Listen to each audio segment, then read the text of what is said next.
خواتین کے عالمی دن کے موقع پر لیاقت میموریل لائبریری میں ایک پروگرام کا انعقاد کیا گیا، جس میں وفاقی وزیر برائے information technology Amin ul-Haq, administrator D M C East Syed Shakeel Ahmed, administrator Korangi Muhammad Sharif Khan معروف شخصیات، film actor Mustafa Qureshi, model Nadia Hussain, Amjad Rana نے شرکت کی۔ مختلف پرفارمنسز کے انعقاد کے ذریعے خواتین ڈے کی اہمیت کو اجاگر کیا گیا۔ اس موقع پر وفاقی وزیر امین الحق نے کہا کہ خواتین کا عالمی دن خواتین کے حقوق اور اہمیت کو اجاگر کرنے کے لیے منایا جاتا ہے، جبکہ خواتین کو جتنا عزت و احترام اسلام نے دیا ہے، اتنی عزت و احترام انہیں کہیں اور حاصل نہیں ہے۔ اس دور میں خواتین ہر شعبے میں ترقی کر کے اپنا لوہا منوا رہی ہیں۔ ایڈمنسٹریٹر ایسٹ سید شکیل احمد نے اس موقع پر کہا کہ خواتین کے عزت و احترام سے بلند معاشرہ تشکیل پاتا ہے۔ خواتین کا اصل حق انہیں عزت و توقیر عطا کرنا ہے، جو کہ ہمارے مذہب کی بھی اولین ترجیح ہے۔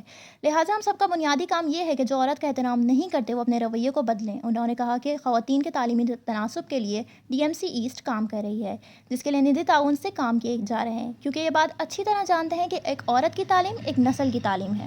ایڈمنسٹریٹر کورنگی محمد شریف خان نے اس موقع پر کہا کہ عورت کی عظمت کو سمجھنا بڑا آسان ہے، صنفی فرق کی بنیاد پر عورت کو کمتر سمجھنا غلط ہے۔ عورت کے عظیم رتبے کو ماں کے قدموں تلے جنت سے بآسانی سمجھا جا سکتا ہے۔ موقع پر فلم اسٹار مصطفیٰ قریشی اور دیگر نے بھی خطاب کیے۔ بعد ازاں اپنے شعبوں میں بہترین کارکردگی کا مظاہرہ کرنے والی خواتین کو مہمانان گرامی کی جانب سے شیلڈز پیش کی گئیں۔ HQ network, Karachi.